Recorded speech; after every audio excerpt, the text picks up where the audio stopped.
Hey everyone, it's Gray at Wakasashi's Tea House. I'm going to jump straight into this. My first pick this week is DC Comics Absolute Batman issue 12. Yeah, 12 issues we've had, wow. Written by Scott Snyder, arts by Nick Dragotta, colours Frank Martin, letters Clayton Cowles. The main cover here is by Nick Dragotta. We've got a crazy image of the Absolute Universe Croc. Look at him, look at the size of him. Here's a synopsis. It says, Bane presses the attack. Batman is at the mercy of the monstrous Bane, and though his body has seen better days, his mind and spirit are still strong. But how much longer can that withstand Bane's brutal onslaught? Now, to be honest, this sounds like the synopsis for last issue, but we'll have to see. It's $4.99 for this. I'm still on board with this, even though it kind of peed me off, can say that. Pissed me off last issue that it was a big fake out with Bane pretty much destroying Batman, beating him to a pulp, so much so that his eye was bursting out, his skull was crushed, he'd taken his arms and legs off, I think. Just ridiculous.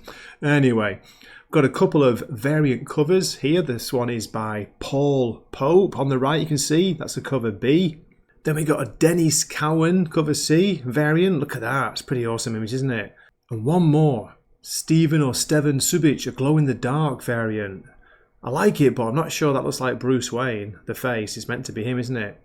So, are you still buying Absolute Batman? That's the question. Are you on board? I've heard rumours that, Scott Snyder was apparently talking at that Comic-Con. There's going to be an Absolute Scarecrow appearing, maybe around issue 17. He's also teased Absolute Zatanna and Absolute Robins, plural. I don't think they're getting their own titles. I think he means they're going to be coming into the Batman book. So we'll have to see. So yeah, still on board with this. Looking forward to it. I'm hoping to drop a review Wednesday morning if I can get it done in time. So yeah, do check that out. Next up, it's Batman and Robin, issue 25, written by Philip Kennedy Johnson. New art team here. The artist is Fico Ossio, colours by Marcelo Maiello, letters Steve Wands. This is $4.99. Let's have a quick read of the synopsis. Okay, with Memento's reign of terror at an end, Damian is more committed than ever, both as Robin and as a Wayne of Gotham. But when an unassuming hitman known only as the Quiet Man arrives in Gotham on a mysterious mission of revenge, take a breath, Gray, one of Batman's deadliest enemies thought to be dead returns. See what they did there? You got the double dead, deadliest and dead. A brand new art team, first appearance of a brand new villain, and the return of a fan favourite. Let's have a look at the covers here. The main one is by Javier Fernandez. The one on the right I'm showing you is a cover B by Guillem March. Here's cover C by Fico Ossio, the new main book artist. Cover D, I'm not sure about this pumpkin spicy variant by Miguel Mercado. There's even a cover E here, Leonardo Romero, Hispanic Heritage Month. And one more, it is cover F by Gabriel Delotto. Pretty cool. Okay, so many to choose from. Which one would you go for? And we have another Batman book. It's Batman Dark Patterns, issue 10. Written by Dan Watters, arts by Hayden Sherman, who seems to be getting better and better every issue. This and Absolute Wonder Woman. Colours by Triona Farrell. This is $4.99. It's called Case 4, The Child of Fire, Part 1. A mysterious arsonist has been secretly guiding the growth of Gotham and Batman from the shadows. Really? Now, their dark design enters its final stage. Will this grand work be a success, or will the world's greatest detective douse the blazing plot before it's too late? Fantastic main cover here by the main artist Hayden Sherman. This B cover is by Steven Subic. Another one by him, it's a bit weird, I'm not quite sure about it, but yeah, I would definitely go for the A cover with this one. How about you? And yes, back on board Dark Patterns for what I think is the last story arc. I think it finishes at 12, as far as I know.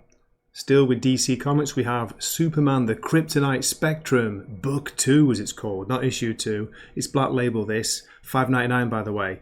Written by W. Maxwell Prince from Ice Cream Man fame, and art is by Martin Morazzo. He's the same, he's from Ice Cream Man. So is the colourist, Chris O'Halloran.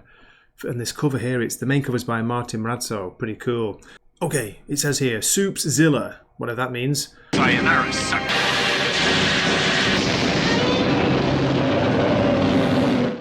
After last issue's race against the clock, Superman, with Batman's help, is left to deal with the sizable effects of cobalt kryptonite. Watch in awe as the Man of Steel grows and grows some more, bringing us the Kal-El Kaiju comic of our collective dreams. What's happened to the fortress? Why is Soup's Zilla so angry? And what on earth is Chemo doing here? Okay, there's just the... there's two variant covers here. Let's have a look. This first one is by Juan Ferreira. Oh, Juan Ferreira from... I reviewed the latest issue of Teenage Mutant Ninja Turtles last week. He's doing the art on that. It's brilliant. Pretty cool. Look at all those little panels there, isn't it? Wow. And the second variant cover, cover C, is by Alex Ekman-Lawn. Okay. Are you reading this? Do let me know in the comments. And my final pick from DC, and yeah, this has been generating a little bit of controversy, shall we say, is Red Hood, issue 1. Written by Gretchen Felker Martin. Art is by Jeffrey Spokes. Letters, Becca Carey. Doesn't say about colour, so it must be the... Where is it? Jeffrey Spokes on colours as well, unless it's not listed. Okay, let's see what it says for the synopsis. $4.99, by the way. Erupting from the events of Hush 2, comes DC's first ever in-continuity, mature readers ongoing Red Hood series. Although there are only 3 issues listed so far, I did check. Jason Todd has left Gotham and Batman behind him. All he's taking with him is his costume, his bike, and a metal briefcase containing 2 handguns and lots of bullets. New Angelique seems like the perfect place for Red Hood to put down roots. There's crime, vice, and corruption everywhere. When Jason discovers a superpowered serial killer who's targeting the city's police, he finds himself sucked into a terrible and bleak conspiracy with seemingly no end in sight. But Jason isn't the only person on the scene. Following his trail is Helena Bertinelli, aka the Huntress. Is she here to stop him or help him? What will happen when the 2 black sheep of the Bat family start working together? Get ready for Red Hood like you've always wanted to see him.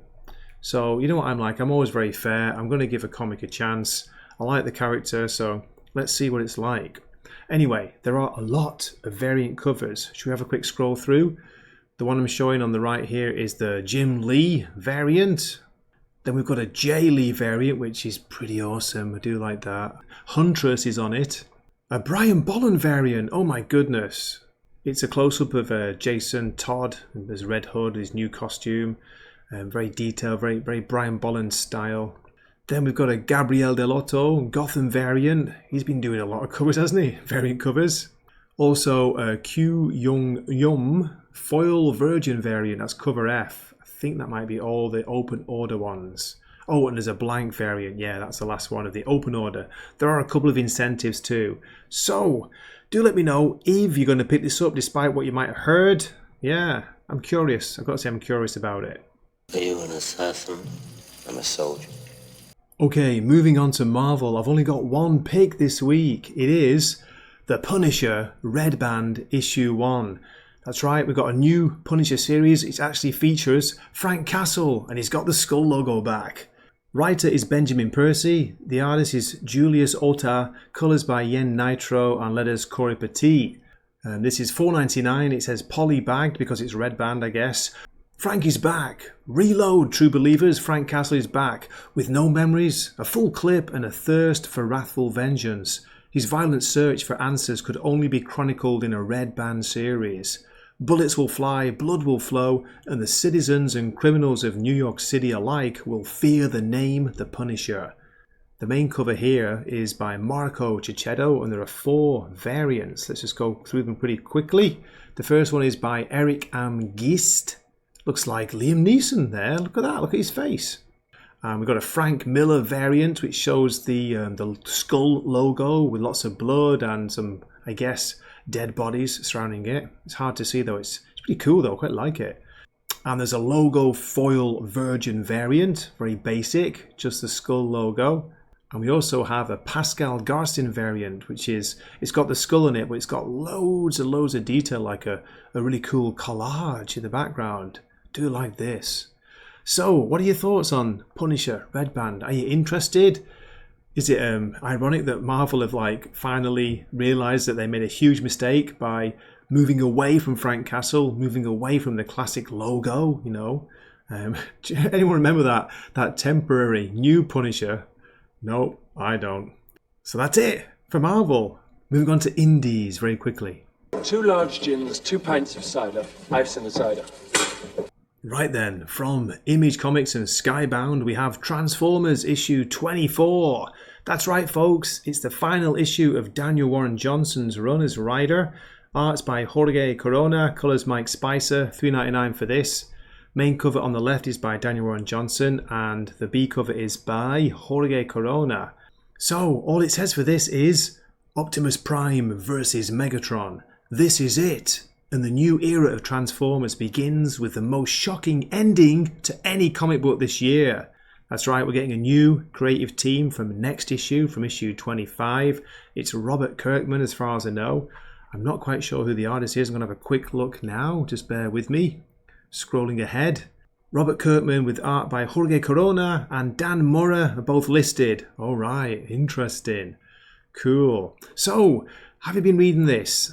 I've kind of jumped in and out of it because I don't have a huge connection to the Transformers. That's my problem, not yours, so don't worry about it. I know it's been a great comic book. I've heard fans, proper Transformers fans, have loved it. And I'm sure it's going to be great. It's going to read great in a collected trade or a big, juicy omnibus for a Fear Monarch. And there's one more variant cover. It's the David Nakayama 1 in 10 DNA. There you go. A couple of intensive covers, but yeah. So, what do you think? Will you be picking this up out of curiosity, even if you've not been reading it, like me, because it is the last issue of the first 24 of Daniel Warren Johnson? And my final pick this week, I told you it was a light week. It is Redcoat issue 14, coming from Image Comics yet again, and Ghost Machine, of course. Written by Jeff Johns, pencils Brian Hitch, inks by Andrew Curry, colours Brad Anderson, letters Rob Lee. $3.99 for this. And main cover is by, Brian Hitch. And this cover B I'm showing you is a Kyle Holtz variant. Kyle Holtz with a Z. So, let's have a quick look at the synopsis because this is important. You ready? This is a special prelude to the upcoming series' first Ghost. The year is 1814. Washington DC is under siege by the British Army. Oh no, it's not me, don't blame me. And the White House is engulfed in flames.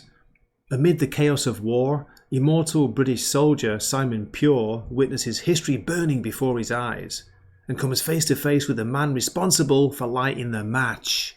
But when Simon realises he knows the arsonist, his mission takes a shocking turn. Yeah, looking forward to this. It's been really good, really enjoying Redcoat. Redcoat, Geiger, and of course Rook, which is coming back, hopefully, October. Enjoying them all. There's one more variant cover. It's a Brian Hitch design variant with Simon Pure modelling his outfit there. So yeah, that's it. That wraps it all up. As I always say, thanks a million for watching. Do let me know what you're picking up this week. I'm sure you've probably got a few more picks than me.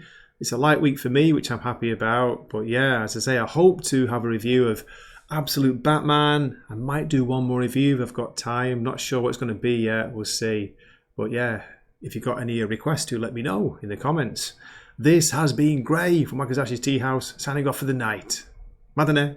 He swaps his longsword for a wakizashi, so